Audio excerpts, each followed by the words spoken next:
여러분 안녕하십니까. 코인 타임즈입니다. 7월 12일 금요일 오후 5시 58분 비트코인 현재 8,090만원대.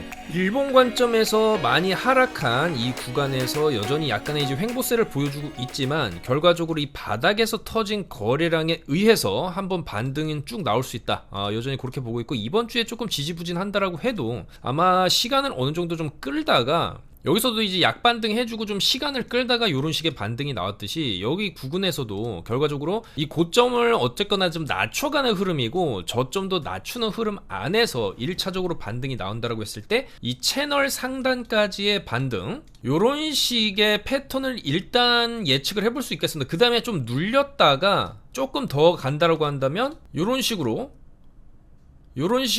채널을 내려가다가 옆으로 돌리고 그 다음에 다시 우상향하는 그런 방향성으로 갈 확률이 좀 있지 않나, 그렇게 보여집니다. 그리고 그 과정 안에서 단기적인 요 패턴, 요 채널 안에서 여기서 다시 위로 어느 정도 올라간다라고 했을 때 만나는 지점 한 9,200만원, 9,300만원 선 정도까지의 반등, 여기서 나왔던 그 정도 이제 반등폭을 대입을 해봤을 때 위로 약 24%, 저점 찍고 24%의 반등, 그리고 마찬가지로 지금도 이제 저점을 찍었기 때문에 여기서 쭉 반등이 나온다라고 했을 때 9,200에서 9,300만원 선까지는 패턴상 반등이 나왔을 때 약간 요번에 단기적으로 위로 그래도 20% 정도는 좀 노려볼 만한 자리다, 롱으로 이제 터져준다라고 했을 때 그 정도 자리고, 어제 CPI 발표를 하면서 요 자리를 못 뚫었습니다. 8,400만원 선을 못 뚫고 두 번 저항 맞고 윗꼬리도 상당히 세게 달고 지금 쭉 빠졌는데, 중요한 건 오늘 저녁에 또 PPI 발표가 있습니다. 어제는 이제 소비자 물가지수 발표, 오늘은 생산자 물가지수 발표인데, 통상적으로 이제 생산자들이 비싸게 생산하면은 이제 물가가 높아지는 거고 소비자 물가가 높아지는 거고, 생산자들이 싸게 생산하면 그만큼 소비자 물가도 좀 내려갈 수가 있겠죠. 그렇기 때문에 생산자 물가지수는 이 소비자 물가지수에 선행을 한다. 그래서 이번에 PPI, 이 생산자 물가지수가 좀 낮게 나온다라고 했을 때 다음 달의 CPI도 좀 긍정적으로 바라볼 수 있는 부분이 있습니다. 그렇기 때문에 오늘 밤 21시 30분에 발표될 PPI도 상당히 좀 중요할 수가 있겠다라는 것이고, CPI 발표했는데 왜 빠졌냐, 상당히 지금 지표는 좋게 나왔습니다. 이 CPI가 시장에서는 이제 3.1%를 예측을 했는데 3%가 나오면서 물가가 잡히고 있다. 연준에서도 굉장히 반겨하고 있습니다. 현재 물가가 잡히고 있다. 거기에 대해서 메리 데일리 샌프란시스코 연방준비은행 총재와 오스탄 골스비 시카고 연은 총재는 조만간 금리가 내려갈 것이다, 요런 반응을 보이면서 현재 9월 18일에 FOMC 때 금리를 25bp 인하할 것이다라는 확률이 86%까지 올라간 상황입니다. 그래서 일단 물가가 잡히고 있다, 요것은 이제 9월 달에 금리 인하를 내릴 수 있는 확률 자체가 굉장히 올라갔다는 것이고, 특히나 월간 상승률이 전월 대비 하락한 것은 팬데믹 이후 4년 1개월 만이라는 것이죠. 요게 굉장히 좀 상당히 고무적이다, 그렇게 볼 수가 있겠고, 식료품과 에너지를 빼더라도 근원 CPI, 식료품과 에너지가 변동성이 제일 심하죠. 근데 이제 그걸 제외하더라도 3.3%, 21년 4월 이후 상승폭이 가장 적었다는 겁니다. 그래서 연준 인사들도 지금 굉장히 훌륭하다, CPI 물가 잡히고 있다, 페드가 2% 목표로 가는 경로에 있다, 오랫동안 기다려온 수치다, 이렇게 이제 반기고 있고, 그 다음에 이제 이들의 발언은 조만간 금리 인하가 이루어질 것임을 시사하고 있다, 이렇게 지금 시장은 해석하고 있습니다. 근데 이 CPI 이후에 아이러니하게도 나스닥 일봉을 보시면은 어제 나스닥이 2% 가까이 빠졌습니다. 큰 장대 음봉으로 마감을 했고, 이런 식으로 고점에서 나스닥을 보시면은 줄기차게 우상향을 해왔거든요. 아직 금리 인하 하지도 않았는데도 그 기대감으로 인해서 사실상 연초부터 계속 달려왔습니다, 나스닥이. 근데 이 정도까지 올라온 고점 자리에서 이런 몸통형 음봉으로 마감을 했다는 것은 이 당시나 뭐 요 당시 정도랑 또 비교를 해볼 수 있습니다. 이제 각도 자체도 굉장히 가파르게 쏘았기 때문에 어느 정도의 조정도 나스닥에서 조금 발생을 할 수가 있겠다. 그렇게 됐을 때 어느 정도 조금 떨어지다가 아마도 이제 17,000, 18,000포인트 정도에서 바닥이 잡히고 다시 한번 좀 올라가는 추세를 보여주지 않겠냐, 그렇게 생각을 해볼 수가 있는데, 단기적으로 이 나스닥도 어느 정도 이제 조정 추세가 나온다라고 한다면 기존에 한 11% 정도의 낙폭을 주고 반등, 그 전에는 이제 8% 정도 빼고 올라가는 흐름을 보여줬기 때문에 일단 단기적으로 8%에서 한 10% 정도는 좀 밀리는 모습 보여주고 다시 추세를 살릴 가능성도 있겠다, 그렇게 보여집니다. 그렇기 때문에 나스닥은 도대체 CPI 좋은데 빠졌는데 왜 빠졌냐라고 물어보실 수 있겠지만은 사실상 이 어느 정도 이 금리 인하 물가가 잡히고 있는 그 와중에 조금 과도하게 슈팅을 줬다라고 볼 수도 있습니다. 특히 마지막 부분 여기서 올린 각도 자체가 상당히 셌기 때문에 어느 정도 이제 조정 불가피하고, 세부적으로는 테슬라도 로보택시 거기에 대한 발표 지연, 그리고 그동안의 이 나스닥 기술주의 핵심 상승의 주체였던 이 엔비디아도 굉장히 가파르게 상승을 했습니다. 그리고 이제 주봉인데 여기 보시면 오늘 금요일이기 때문에 주봉 마감이 되겠지만 이런 식으로 고점에서 윗골이 단 주봉 마감을 한 경우에는 어느 정도의 좀 하락 추세도 나올 수 있다는 것이죠. 그래서 오를 만큼 오른 기술주들에 대해서 차익 매물이 되고 이제 시장에 나왔고, 올해 금리 인하 기대감을 바탕으로 시장을 이끌어왔던 이런 기술주들이 사실상 이제 뉴스에 파는 그런 시점이 아니겠냐. 그래서 나스닥이 조금 밀릴 수 있겠다, 그렇게 말씀을 드릴 수 있겠습니다. 자, 그에 반해서 비트코인은 나스닥이 올라갈 때 이제 계속해서 떨어지면서 나스닥과는 반대되는 길을 걸어왔습니다, 최근에. 그렇다라고 한다면 반대로 그럼 나스닥이 빠진다라고 하면은 비트는 올라갈 수 있는 그런 반비례 현상도 충분히 일어날 수 있거든요. 왜냐면 나스닥 올라갈 때 비트가 빠졌으니까. 그럼 나스닥이 이제 빠진다. 반대로 이제 그쪽에 있던 어느 정도의 자금들이 또 비트코인 이 저가 매수 요 정도 라인, 지금 6만 달러 이하에서의 어떤 매수세 유입으로 이어질 수도 있다. 그렇게 보면 또 나름 지금 자리에서의 반등도 충분히 조금 기대를 해볼 수 있는 부분이 있습니다. 그렇기 때문에 어제는 CPI 발표하고 비트도 같이 좀 내려왔지만 오늘 PPI 발표가 조금 좋게 나온다라고 하면 충분히 다시 어느 정도의 반등도 노려볼 수가 있습니다. 그래서 지금 자리 많이 눌린 자리에서 이제 롱을 좀 진입을 해놨죠. 이 자리에서 롱을 쳐서 잘 올라가고 있습니다. 단기적으로는 57800에서 뭐 59K까지도 한번 반등을 노려볼 만한데, 단기적으로 여기 저항은 있습니다. 요 정도까지 올라갔다가 또 꺾일 수는 있지만 그래도 조금 뭐 다음 주 다다음 주까지 봤을 때 이 구간에서 좀 횡보 이런 식으로 하다가도 뚫어낼 수 있지 않나. 그렇다고 했을 때 지켜줘야 될 자리 조금 여유 있게 잡는다라고 한다면 여기 저점입니다. 여기 저점. 여기 지금 단기적으로 뭐 2시간분 기준으로 보셔도 어쨌거나 저점 높여놓은 흐름이기 때문에 이거를 만약에 이탈하고 이런 식으로 차트가 다시 요 자리 55,000달러 밑으로 내려간다라고 하면은 이후에 반등 나와도 추가 하락으로 좀 이어질 가능성이 있기 때문에 롱으로 본다 해도 여기는 손절을 잡아야 된다. 그렇게 차트 분석을 카톡방에서 실시간으로 해드리고 있습니다. 2시 33분에 지금 롱 들어갔죠. 2시 33분. 여기서 이제 여기 짧게 짧게 여기 손절 스탑로스죠. 스탑로스 잡고 롱으로 어느 정도 조금 반등을 노려볼 수 있는 그런 자리다. 그래서 CPI 이후에 많이 눌렸지만 결과적으로 따져봤을 때 CPI는 좋게 나온 게 맞거든요.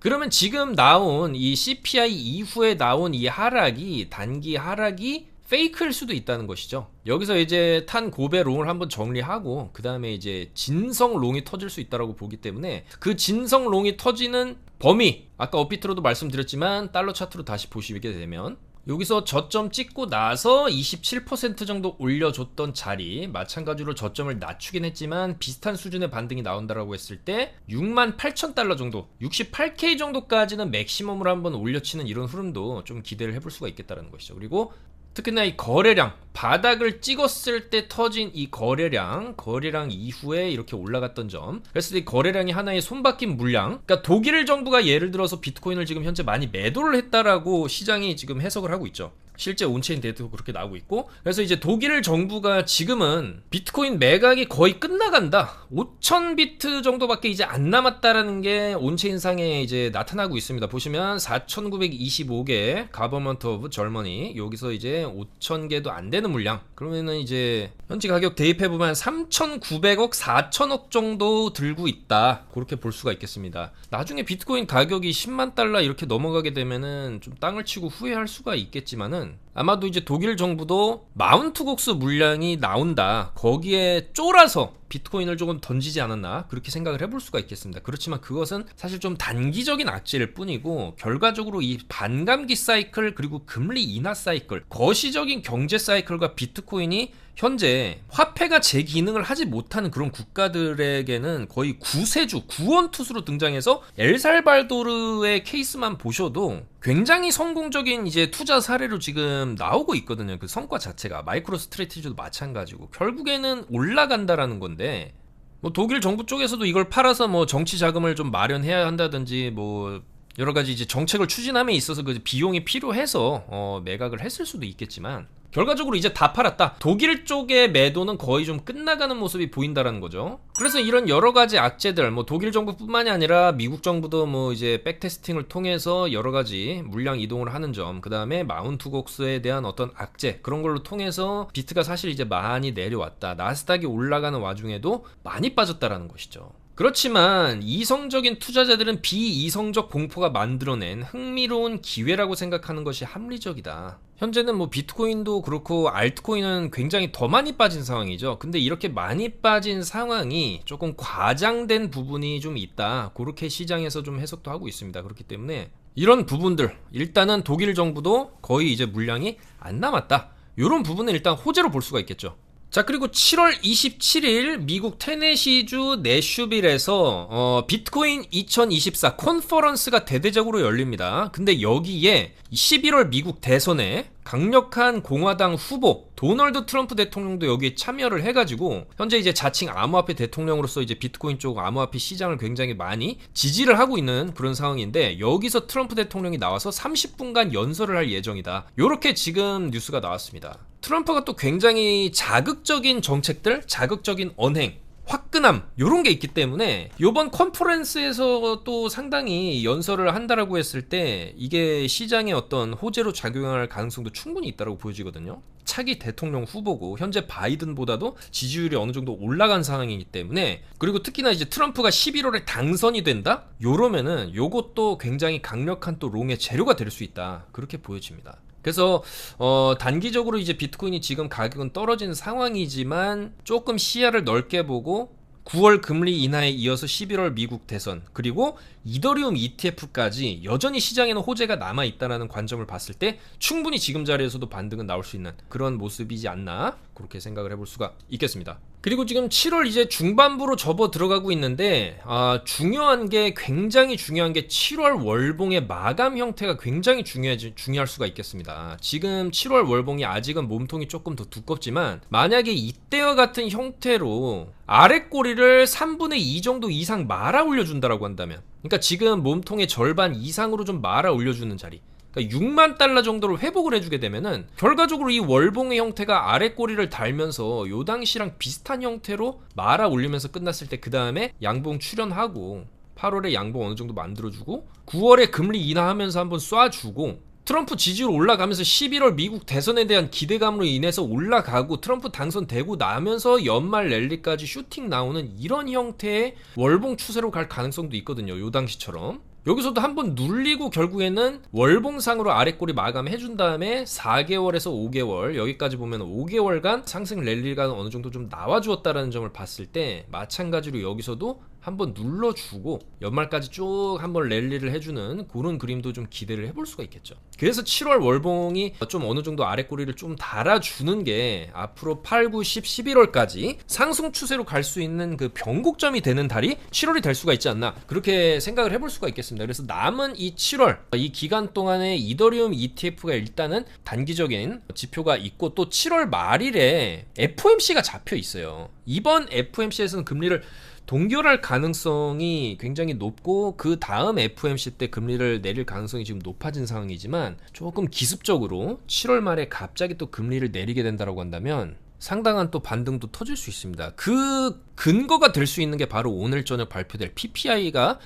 될 수가 있다는 것이죠. 예상 외로 좋게 나온다라고 했을 때 충분히 7월 말에도 좀 기습적으로 한번 금리를 내릴 가능성도 없지는 않습니다. 희박하긴 하지만. 자, 그렇기 때문에 오늘 저녁 발표되는 PPI는 2.3%를 시장이 예측을 하고 있죠. 그리고 이 시장 예측치는 전달에 대비해서도 많이 내려간 수치입니다. 2.5% 전달에 예측을 했고 이제는 2.3%를 예측을 한다는 건데, 중요한 건 전달에 2.2%가 나왔었다라는 거예요. 그리고 추세 자체가 2.1, 2.2, 2.2 이 2.2%대에서 상당히 좀 끈적하게 좀 굳어져가는 느낌이 있습니다.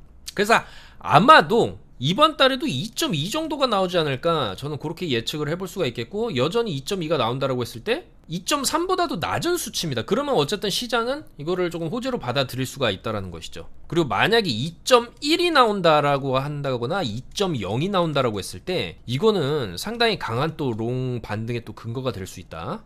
그렇게 조금 예측을 해볼 수가 있겠습니다.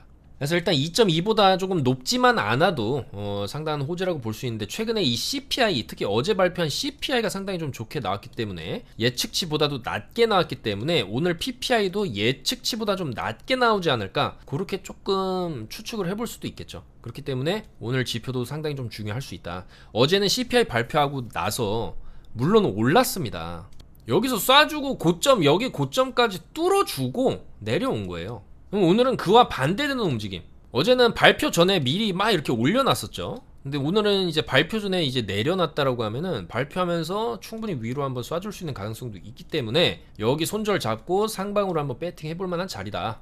그렇게 단기적으로는 볼 수가 있겠다라는 것이죠. 그래서 계속적으로 이제 롱숏에 대한 타점, 관점 내용들, 알트코인들에 대한 정보, 이런 비트코인 최근 뉴스 발빠르게 저희 카톡방에서 전해드리고 있으니까요. 저희 영상에 있는 하단에 있는 카톡방 주소로 입장을 하시면 실시간으로 차트 분석 내용들 받아보실 수가 있겠다, 그렇게 말씀을 드리겠습니다. 그리고 알트들 상황도 봐야 되겠죠. 일단 알트를 보려면 이더리움 상황을 또 봐야 되고, 이더리움은 어제 비트코인보다도 더 잘 올라갔습니다. 더 잘 올라가고, 마찬가지로 이제 비트가 좀 빠지면서 이더리움도 많이 눌리긴 했지만, 이더리움도 이제 조만간 ETF 출시가 된다라고 하면 결과적으로 여기서 이제 횡보권을 이루어주고 위로 올려줬듯이, 여기서도 좀 횡보권을 이뤄내고 여기서 한번 올라가는 그림도 기대를 해볼 만하다. 그리고 지금 자리는 요 정도 자리나 요 정도 자리 한번 올려주고 여기서도 한번 올라갔다가 내려가는데, 결과적으로 이제 저점 갱신 안 하는 수준에서 왔다 갔다 하다가 요런 식으로 올라가는 그림, 그런 그림이 예측이 되겠다.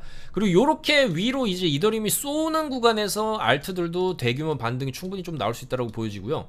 오늘 같은 경우에도 알트들 조금 잡코인 위주로 상승은 나오고 있고, 그 중에 또 리플이 올라가는 모습은 그래도 좀 긍정적이다, 이렇게 볼 수가 있겠죠. 그래서 알트들도 지금 어쨌거나 뭐 올라가는 것도 있고 전일 대비 조금 빠지는 것도 있고, 근데 그 와중에 업비트에서는 신규 상장 코인들이 최근에 이제 굉장히 많이 또 상장되고 있는 모습들을 봤을 때, 여전히 이 잡코인들은 어느 정도의 조금 이 업비트에서 물갈이라고 하죠. 신규 상장을 또 많이 해놨기 때문에 그만큼 없어지는 코인들도 있을 수 있다. 잡코인들은 조심해야 되겠다, 그렇게 보여집니다. 뭐 여전히 이제 잡코인 말고 나름 조금 이 규모라든지 쓰임새가 있는 그런 코인들, 그리고 최근에 상장한 코인들은 아무래도 상장 폐지에 대한 리스크는 좀 적겠죠. 그래서 이제 그런 코인들 위주로 아마 수급이 이더리움 ETF 승인과 동시에 조금 들어오지 않겠나, 그렇게 볼 수가 있겠고, 그 와중에 또 강하게 올라가는 그런 코인들 찾아내서 매매를 진행을 해야 되겠죠. 그래서 여전히 이런 온도, 바운스, 아카시, 빔, 제타, 블라스트 최근에 상장한 이런 코인들 좀 주목해 볼 필요가 있겠다라는 것이고, 특히나 이제 비트겟에서도 이 애니모카 브랜드, 블록체인 투자사에다가 이제 게임 개발까지 하고 있는 애니모카 브랜드입니다. 많은 분들이 좀 들어보셨을 거예요. 거기서 이제 자체 NFT 브랜드 모카버스를 통해서 뭐 한국 시장도 지금 노리고 있고, 일단은 글로벌 마켓에 이 모카버스라는 코인, 모카코인을 상장을 했습니다. 그래서 비트겟도 보시면 오늘 현물 쪽에 상장을 해서 가격 펌핑이 나왔고, 일반적으로 펌핑하고 원래 이런 식으로 올리고 줄줄 흘러내리는 모습이 나야 되는데, 반대로 좀 올라가는 모습이 좀 나오고 있는 거는 그래도 좀 긍정적으로 볼 수 있다. 그리고 워낙 이 애니모카 브랜드라는 회사가 또 빵빵하고, 지금 한국에서도 큐브 엔터테인먼트랑 합작법인 애니큐브 엔터테인먼트도 설립을 했죠. 그 다음에 롯데그룹이랑도 협업을 해서 유저가 수집한 포인트를 현실 세계에서 실제로 또 사용할 수 있도록 이런 방안도 모색 중이라고 합니다. 이거는 이제 상당히 좀 비전이 있는 코인이 아닌가, 그렇게 생각이 되고, 이런 것도 뭐 비트겟에서 조금 사놓고 들고 있으면 나중에 이제 업비트 쪽에도 충분히 상장 가능성이 있지 않겠나. 지금 보여드리는 요 이제 모카 코인에 대해서 이벤트도 현재 좀 진행을 하고 있거든요. 그래서 처음 이제 비트겟 어플을 까시는 분들이 이 모카를 좀 입금을 하고 어느 정도 또 거래도 하고 한다라고 했을 때 상당한 이제 보상도 어느 정도 따라온다라고 합니다. 그리고 이 모카 코인에 대해서 어느 정도의 가격 상승도 좀 기대를 해볼 수가 있는 부분이다. 지금 뭐 상장한 지 얼마 안 됐고, 뭐 비트겟에 상장하기 전에도 지금 나온 지 얼마 안 된 코인입니다. 어쨌거나 최저가 자체가 120원 정도? 그리고 지금 상장을 했다가 내려온 가격 155원 정도로 이제 보면 되는데, 차트 자체가 그냥 전체 차트가 이렇게 생겼기 때문에 앞으로 쭉 이런 식으로 올라가면서 시가총액도 지금 1700억대, 굉장히 낮은 수준이거든요. 이게 나중에 3천억, 4천억대 시총 뭐 이제 코인판 같은 경우에 1조, 2조 이렇게 가는 경우도 있기 때문에, 그런 장래의 어떤 비전을 따져봤을 때 지금 가격대도 굉장히 좀 메리트 있다, 그렇게 보여집니다. 그리고 이제 애니모카 브랜드가 또 이제 뒤에 있고 그런 여러 가지 가능성을 봤을 때 어느 정도 좀 투자 가치가 있지 않겠냐. 그리고 이제 막 상장되기 시작하는 거기 때문에 나중에 뭐 업비트에도 상장을 할 수가 있는 거고 여러 가지 다른 이제 글로벌 마켓, 글로벌 거래소에도 상장 가능성이 좀 열려 있는 코인이다. 그렇게 볼 수가 있겠습니다. 그래서 뭐 아마도 그런 기대감 때문에 지금 상장하고 나서도 뭐 다른 코인처럼 이렇게 빠지는 게 아니고 약간 이제 상승하는 추세를 보여주는 게 아니냐, 그렇게 생각이 됩니다. 그래서 이런 것도 뭐 요런 이벤트도 하고 있으니까 요런 식으로 어느 정도 조금 참여를 해서 한다라고 했을 때 보상을 또 모카 코인으로 이렇게 또 받을 수 있기 때문에 조금 관심을 가져볼 만한 그런 신규 상장 코인이 아니냐, 그렇게 생각을 합니다. 그래서 알트들도 지금은 전반적으로 조금 잠잠한 모습이고 비트코인과 이더리움에 좀 눈치를 보고 있는 상황이지만 여전히 좀 바닥권인 거는 맞고 그 바닥권에서 최대한 이 지금 기회를 엿보고 있는 자리다. 이더리움 ETF가 승인되면서 어느 정도 좀 올라가는 구간에서 이제 알트들도 대규모 반등이 좀 나올 수 있다고 보고요. 다소 조금 지루한 흐름이긴 해도 어제 CPI에 이어서 오늘 저녁 PPI까지 좀 좋게 나와준다고 했을 때 주말간의 어느 정도의 반등세 그리고 다음 주에 조금 위로 좀 강하게 올려쳐주면서 조만간에 채널 상단까지 다시 찍는 모습, 요런 반등세, 여기서 나왔던 요런 패턴이 나와주기를 바라면서 영상 마무리하도록 하겠습니다. 계속해서 좀 PPI도 업데이트 카톡방에서 계속 해드리고 주말에도 눈에 띄는 그런 코인들 비트코인 차트 분석 계속해서 이어가니까요. 여러분들께서도 최대한 좀 안전하게 손절을 짧게 잡으시더라도 이런 변동성이 어느 정도 좀 터질 수 있는 그런 구간에서는 충분히 매매의 기회가 또 많이 발생할 수 있다. 그렇게 생각을 하니까요. 여러분들께서도 최대한 안전하게 매매 진행하시고 주말 더운데 건강하게 잘 보내시고 다음 주에 또 뵙도록 하겠습니다. 오늘도 영상 봐주셔서 너무나 감사드리고 좋아요, 구독 부탁드리면서 좀 더 좋은 내용으로 다음 주에 인사드리겠습니다. 감사합니다. 코인 타임이었습니다.